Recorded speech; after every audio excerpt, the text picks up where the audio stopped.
do not buy property in your own name. That's probably the best advice I can give. If there's one thing that you can learn from this video, do not buy property in your own name. Absolutely.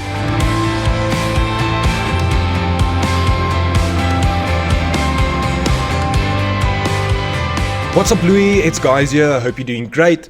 In today's video, we are going to talk about some of the most frequently asked questions that I receive on my channel. And today I'm here with Jaco from Prosperity Enterprises.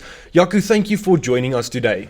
Thank you very much. Without wasting any time, Jaco, tell us, how did you get started in property? So I've been interested in property basically my entire life. I can remember as a young boy playing Monopoly, and that is really where my passion and love for property started. And from a young age, I wanted to start investing in property already.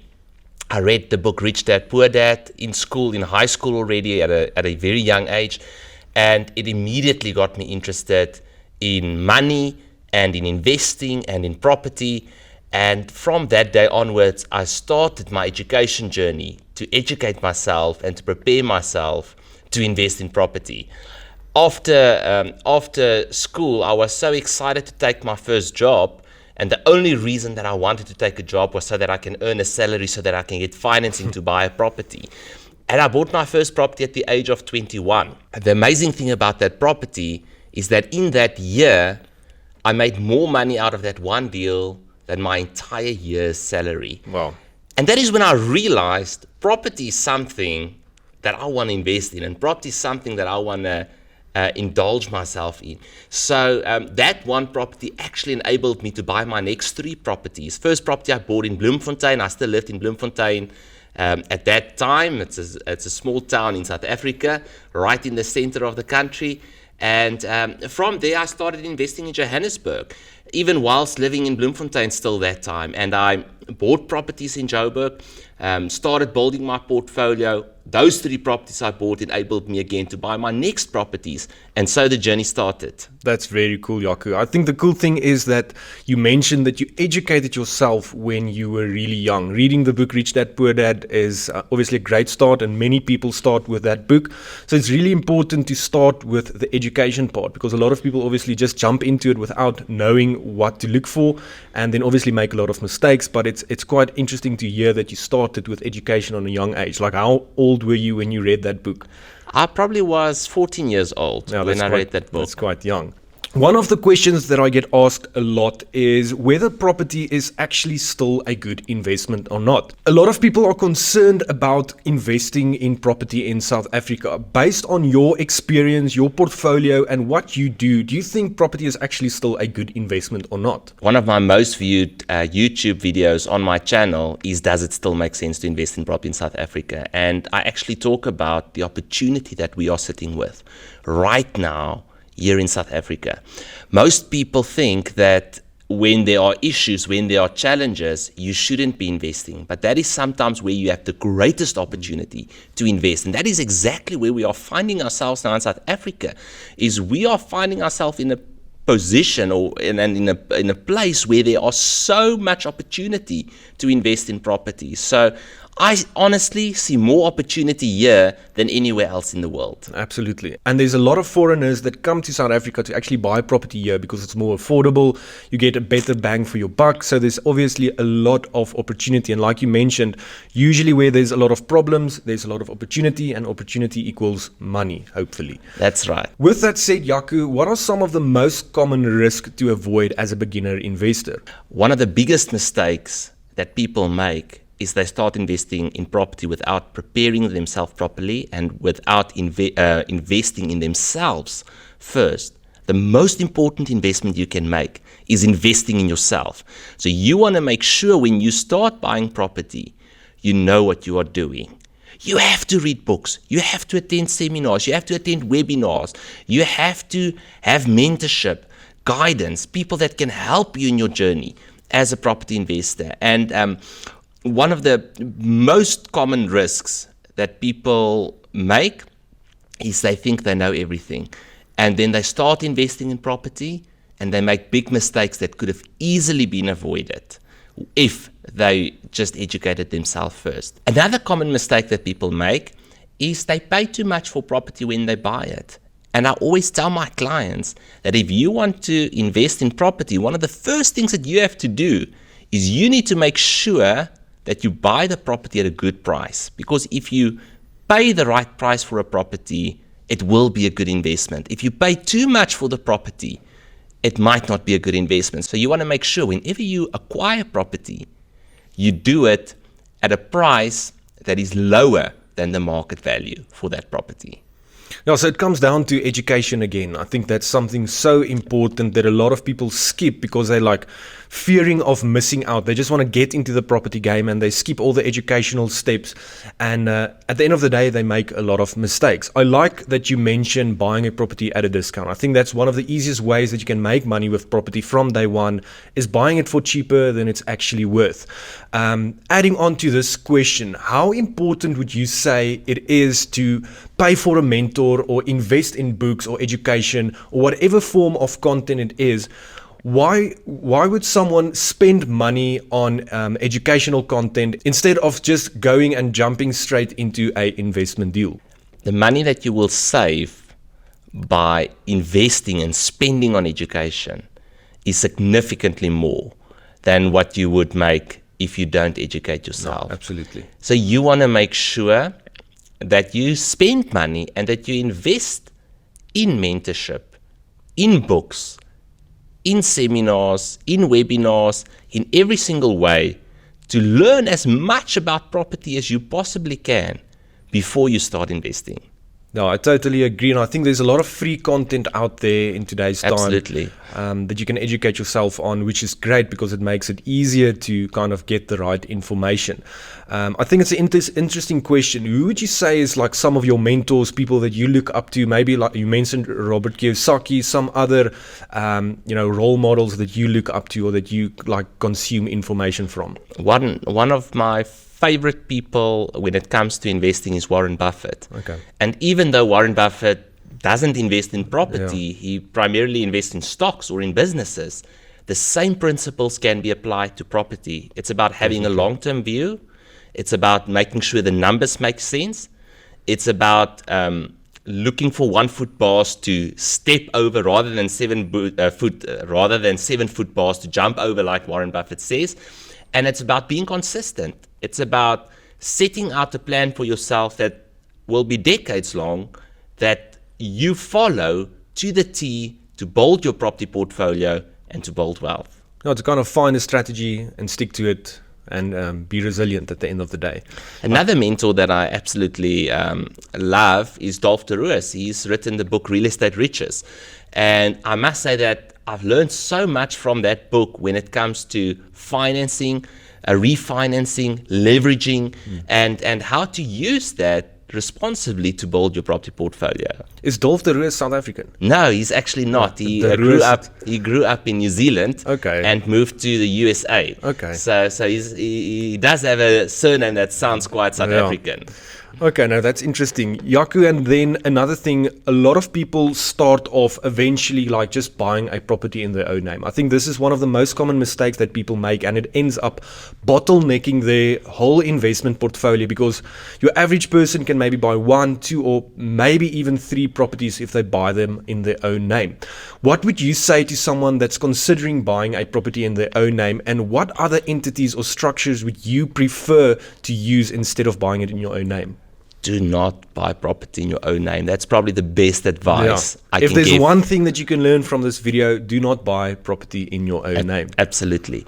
And I always tell my clients, you want to run your property portfolio like a business. You know what that means, Louis? It means you have an entity. It means you have a bank account for that entity. And it means you've got financial statements. What you are doing now is you are separating the portfolio from you. And the moment that you do that, you enable yourself to build a significantly bigger property portfolio than what you would have been able to build in your own name. So you want to make sure that your structures are in place. Now, there's 4 main reasons why your structures need to be in place and why we use certain structures to invest in property. The first one is asset protection. You want your assets to be protected. Life happens. Sometimes things go wrong. you might not plan for it, but you could lose your job and not be able to afford your shortfalls and suddenly find yourself in a position where you cannot pay. Or you might default on other payments. It might be that something happens to you from a medical perspective and you've got all these medical bills that you need to pay. So you want to first and foremost protect your assets. Someone has said it's easy to build wealth, what's difficult is to keep it. Now, you want to keep the wealth that you've built up, and to do that, you need to protect your assets. And the only way in South Africa that you can protect your assets are by using trusts. So trusts are a very important part of our structuring. Another very important benefit when it comes to structuring and why one needs to have the correct structures in place is estate planning. You have no idea how expensive it is to die. It is extremely expensive to die. We're talking about estate duties, executive fees, capital gains tax, transfer fees. You've got all of these fees. To be honest, you could have a quarter to a third of your wealth wiped out the day you die, just going to cost and mostly to our revenue, to our tax authorities. No, that's a lot. So you want to avoid that. And the only way to really avoid that is through using trusts. You also then have the benefit of financing capability. What people don't realize is that you can build a significantly bigger property portfolio when you don't build it in your own name, but when you build it in entities. And then lastly, you've got the tax benefits. When you earn a lot of income in your personal name, you are on a very high tax bracket, which means you're going to pay that tax rate for all your properties as well. Whereas if we structure it correctly for you, you are going to pay significantly less in tax. So let's just recap on those benefits. You've got asset protection, you've got estate planning benefits, you've got financing capability, and you've got tax benefits. Now, what are the structures that a person needs to look at? And what I always recommend for my clients is to have a company to own your properties in and to have a trust hold the shares in that company. So very important, a company that's a PTY Ltd in which you buy the properties, but the shares of that company should not be in your own name. The shares of that company should be in a holdings trust. That's very, very important because the holdings trust helps for the asset protection and for the estate planning, and the company helps for the financing capability and the tax benefits. No, so it's a no-brainer to buy property in a different entity. There's a lot of people that mention that buying a property in your own name has the advantage of capital gains benefits. That if you eventually sell your property, you don't have to pay taxes on that property, on your first property.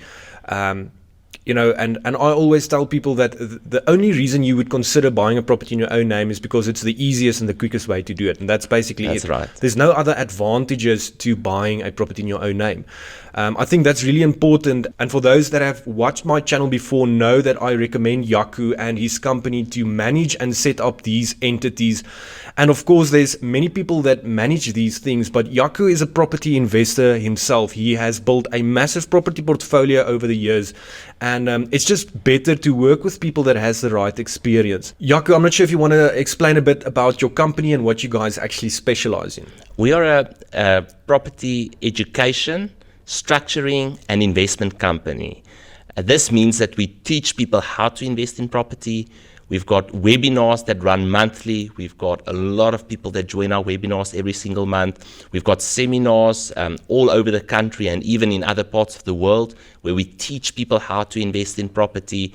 And then I also wrote a book, Prosperity Through Property, that actually teaches you how to start investing in property, specifically in South Africa. But it's principles that can be applied globally. That's the education part of our business. Then we've got the trust structuring part of our business, which is a very big part of our business. And that is where we help people to structure their portfolios correctly with the correct trusts, with the correct companies. We don't only set up those entities, but we actually also administer those entities for you. So we've got a legal team in our company that takes care of all the legalities. We've got an accounting team in our company that takes care of the annual financial statements, the tax returns, all of that. So everything around the administration we look at. All the resolutions you require, the annual general meeting that you need to conduct, serving as the independent trustee on the trust, all of those are things that we do. And then we are also, of course, property investors, and we invest in property and we acquire property and build our portfolios. That's so cool, Jaco. It's actually really nice for me to sit here today with you and make a video with you. I remember when I saw some of your content quite a while ago, and I consumed everything that you had to kind of put out there, all your webinars, all your seminars, even your book, everything. And it's so nice to sit here and to know that I took the right steps in the beginning, educating myself with the help of your content and your advice, and now being able to run my own property portfolio, and obviously sitting here next to you and making a video about property. So it's definitely worth the money, spending it, investing in your education, and kind of just starting the correct way from the beginning.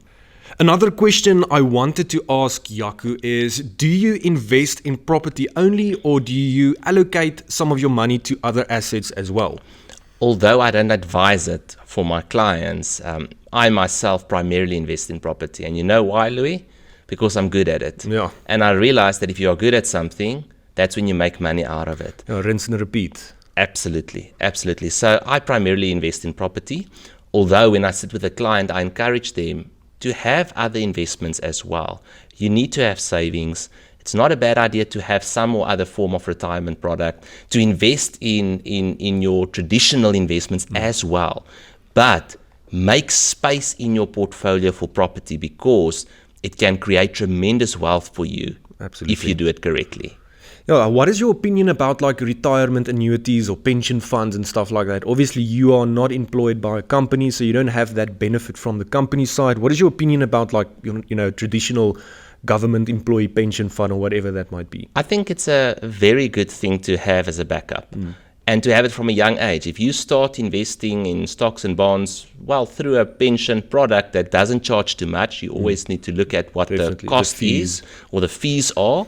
But if you have a good product, it can be a very good backup for you, and it can look after the basics one day when you retire. I don't think it's going to make you wealthy though. Yeah.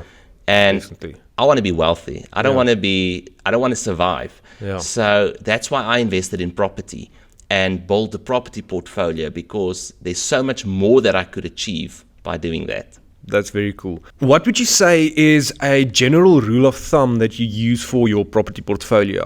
You mentioned that you only invest in property. Is there some rules that you follow to make sure that you mitigate the risks involved in property? A lot of people talk about, yes, but you can get a bad tenant, or what if the property is vacant, or what if something breaks?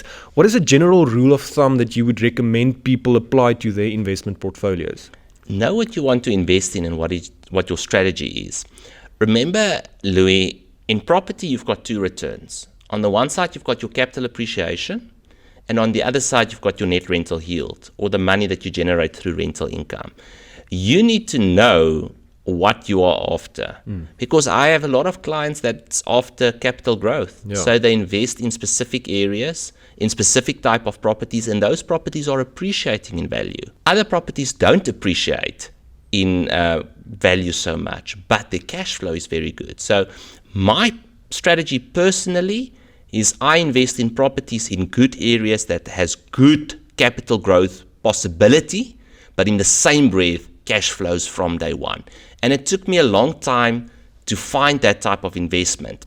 I didn't want to invest in the typical cash flow property. I wanted to invest in a property that can give me capital appreciation as well. But I wanted to position myself in such a way that I cash flow from day one. Just quickly, what that means. To cash flow from day one means that you buy a property and that property actually doesn't cost you money from day one. So your rental income, or your income that you generate from that property, is more than your bond payment, your levies, your rates and taxes, your vacancy, and your maintenance. Yeah, I think typically people think investing in property, you can just put a tenant in a property and it will cash flow from day one. But once you start looking at the numbers, you quickly realize that there's a lot of other costs involved. And most of the time, your average investor or beginner investor buys a property that will cost you money. And you mentioned the typical cash flow deal. Obviously, that is normally multi-lets and student accommodation. Maybe Airbnbs depending on the area and what you pay for that property. I think it's interesting to kind of have a combination of the appreciation strategy combined with your cash flow, because it's a win-win situation. So I like the idea of that. You've obviously heard of the BRRRR strategy.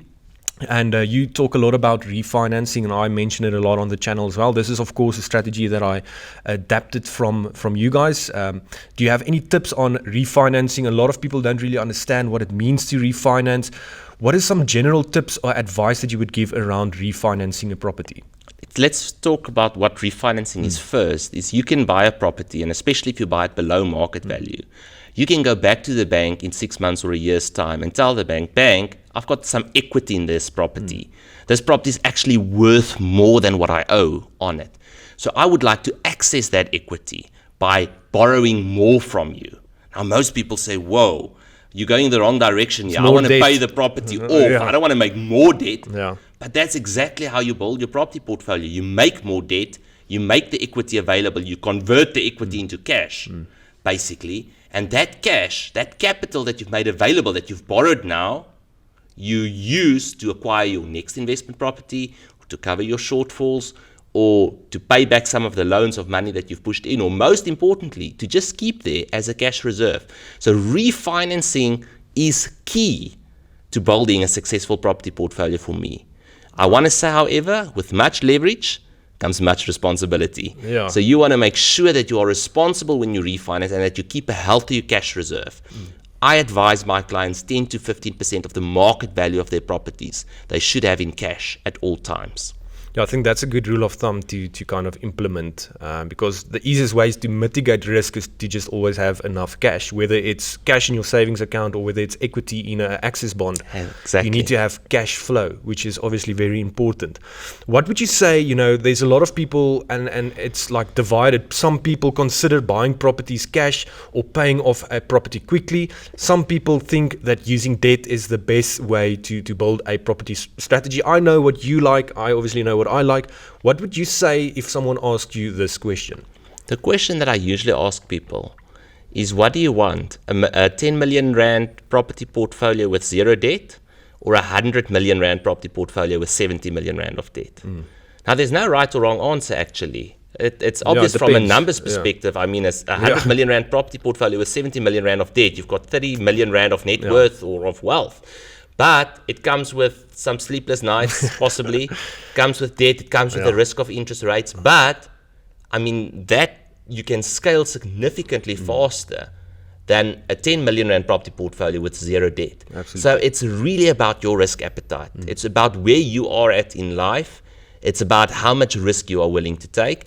I love refinancing. I have no intention of ever paying my properties off. I just keep on refinancing them, and I roll that money into the next deal and into the next deal and into the next deal. And so I grow my property portfolio. And I also, of course, use some of that money to invest. At one point, we refinanced one of our properties and we used that money to go overseas. Although we primarily use our refinance funds to reinvest back into the property portfolio, there has been the odd occasion where we actually used it for ourselves, or to go overseas, or to do something nice. So refinancing is a great way to scale. It's a great way to build a bigger property portfolio, but you need to manage the risk carefully. No, it's like a double-edged sword. It can Absolutely. be very beneficial, or it can cause the downfall of your entire property. Absolutely. You mentioned appreciation, appreciation on properties, and it's something that I see a lot of people, talk about. And it's about the Cape Town property market. So I don't own property in Cape Town just because it's too expensive and I feel I can get better deals elsewhere. What is your opinion about property in Cape Town, or the cost of property in Cape Town, or the strategy in general that people follow in Cape Town? Property in Cape Town has appreciated very well for a very long time. Historically and statistically, the numbers look very good from a capital appreciation perspective. We've seen very good growth. My clients that own property in Cape Town, they have had a lot of capital appreciation, which enabled them to refinance and to make capital available. So from a capital growth perspective, investing in property in Cape Town makes absolute sense. I don't think property in Cape Town is expensive. It might be expensive in South African terms. In international terms, it's still dirt cheap. Yeah. So is there an opportunity to invest in Cape Town? Absolutely, especially from a capital appreciation perspective. The problem, however, with Cape Town is it's also the lowest yielding province in South Africa. What does that mean? The rental income that you earn on that property is significantly less than what you would earn, for example, in Johannesburg if you paid the same amount for the property.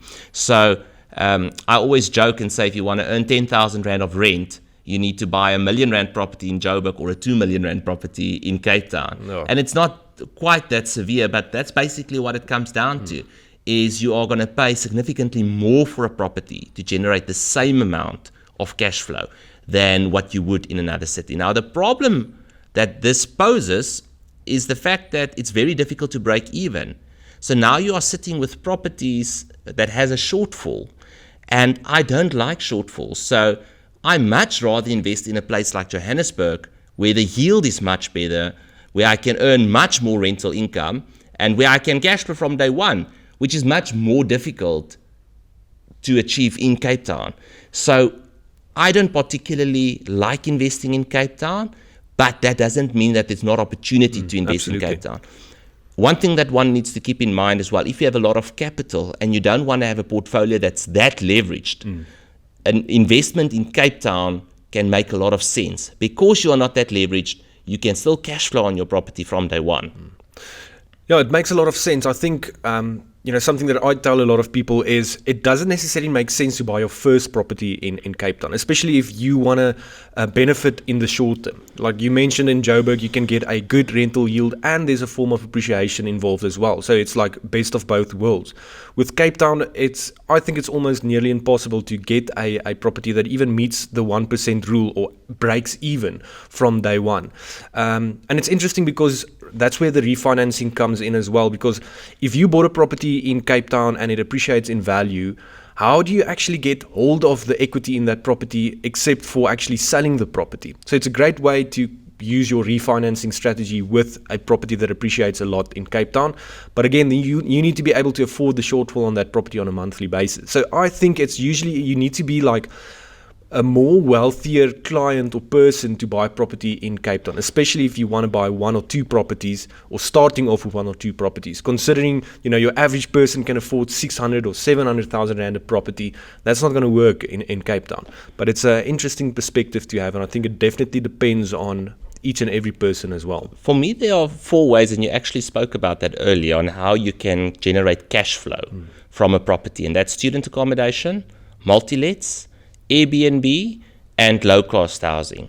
Now, Airbnb is massive in Cape Town. I don't know if you saw the stats, but Cape Town actually has the most Airbnbs in the world. No, it's crazy. There's not a city in the world that has as many Airbnb properties as Cape Town. If you run a proper, and some of my clients do, if you run a proper Airbnb portfolio in Cape Town, you could do very well for yourself. Same with multi-lets. I have a lot of clients that have a house in Bellville or in, for example, one of the northern suburbs, but they've got cottages at the back that they've converted so that people can rent there, and they've got 3 or 4 tenants on the one property. And instead of one rental income, they've got 4 rental incomes, and they actually break even. They actually cover costs. Now, if you can cover costs, that's great. You've got an investment that's appreciating in value. There's capital appreciation, in other words, and it's not costing you a cent. So that's great. Yeah, I think it depends on what it is that you want to do. Some people are comfortable with running an Airbnb. Some people are comfortable with doing, a multi-let, or some people just want a normal single-let. So it definitely depends on what it is or what your goals are at the end of the day. We've come out of a very interesting time where we've basically had a decade of very little growth in South Africa, and that forced me to re-look at my own strategy and my own approach of investing in property. I was the guy that was always wanted to invest in a single-let property, or traditional, let's call it your vanilla rental. I buy a townhouse, I put a tenant in, I cover the shortfall until I, in a couple of years, break even, and then I have that property.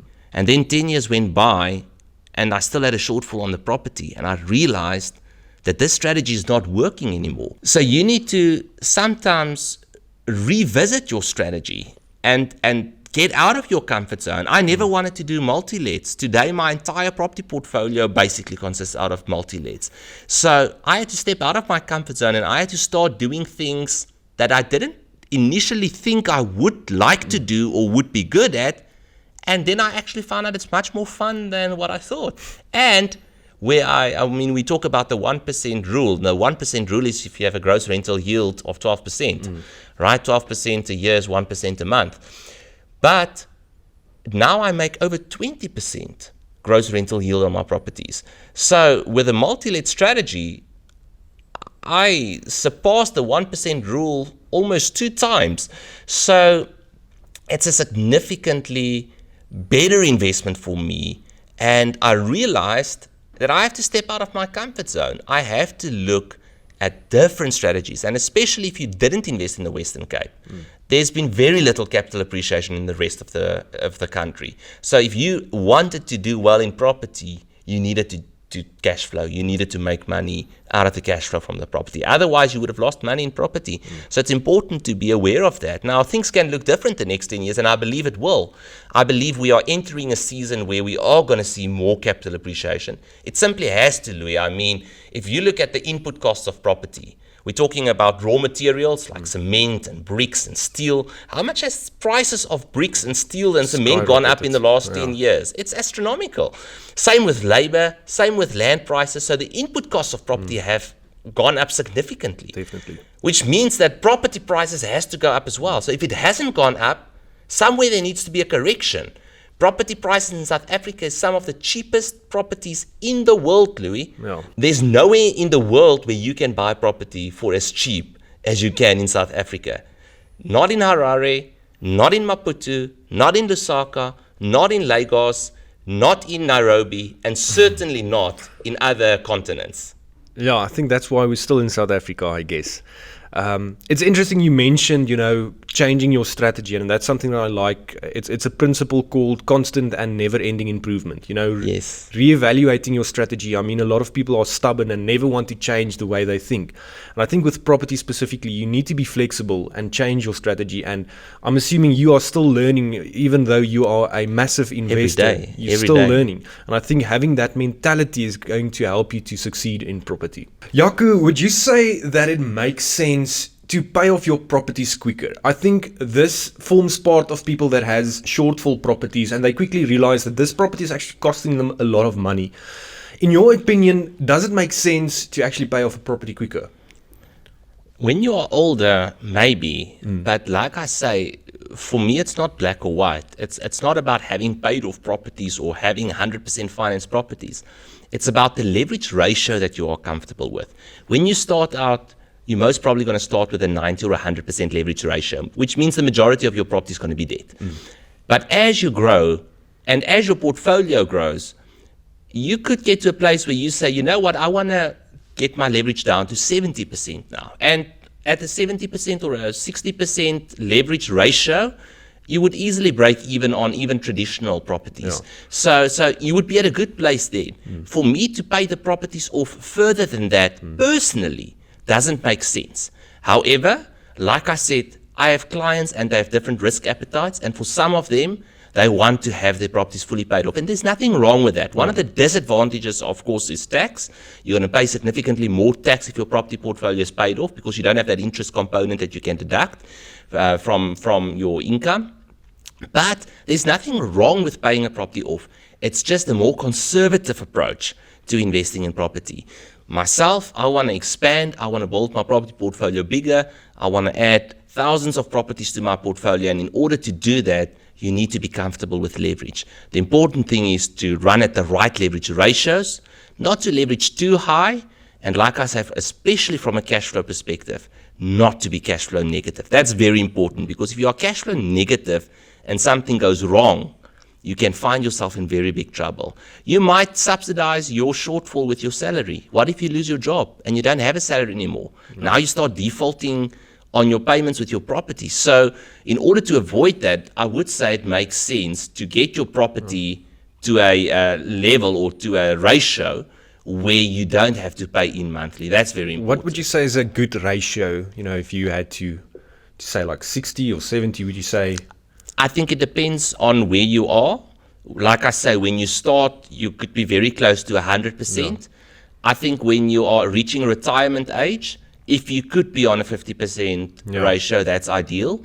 But it will depend from person to person. But I would say start at 100% and retire at 50%. Okay, now that's a good rule of thumb. I think it happens more often than not that people actually, get into trouble or lose their main source of income and fall behind on their levies or their rates and taxes. Or Life happens, right? Or all the other costs involved in property. So it definitely makes sense to, if you have, extra money, to put it into your bond account and I mean still have access to it, but to overall reduce your debt at the end of the day. That's a very important thing you are saying, Louis, and that is how I advise people to save as well, is take all your extra money. Don't pay off the bond in the way that you can't access those funds again. Just put it in an access bond.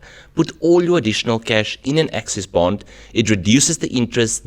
It can reduce your monthly payment, your monthly bond payment, but you've got access to pull that money out and use that money again at a later stage when you need to. So cash flow. Exactly. With that said, what are some of the biggest mistakes that you've made in your property career? Some of the biggest mistakes that I've made is assuming what has happened in the past will happen in the future. And I started investing in property in probably the worst time that you could have started, and that's just after the biggest boom we've seen. So you've got this history of all these stunning figures, property growing at 10, 15, 20% a year, and me making conservative sums that, yes, if my property can grow with 10% a year, then I'm going to make so much money and all of this is going to happen. And then 10 years go by and my property hasn't appreciated 1 cent. That is when I realized that I can't just depend on capital appreciation. That is a mistake that I made, is just betting on capital appreciation. One thing that I realized, Louis, is that capital appreciation is completely out of my control. And for that reason, I need to put more emphasis on cash flow and making sure that my property's cash flow and that I don't pay in money on a monthly basis. No, it's almost like speculating what the property is going to be worth in 5 or 10 years. You can make, try to make accurate assumptions, but that's just that, it's assumptions.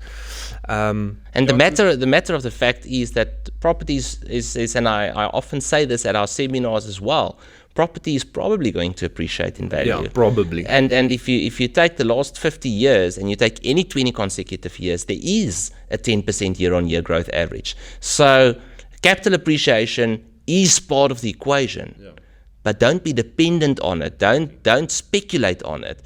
And from that regard, make sure your cash flow is fine on the properties that you invest in. Great answer, Jaco. Before we end off the video, Jaco, I'm not sure if there's a principle that you would like to share with the audience, something that you live by, or something that you would kind of give as advice to the audience. Consistency is key. The most important thing that you can do is be consistent. People think it's about how much you're going to do today that's going to make the difference. It's about how much you do every single day. So when it comes to property, I always ask my clients, what are you doing every day to get closer to your dreams and your goals and your aspirations? So if it means buying a property every single year or every single month, depending on where you are at, to consistently do that and to consistently bolt line upon line, precept upon precept. So many people are a flash in the pan. They make a lot of money suddenly and then they lose it all again. Then they make money again and they lose it all again.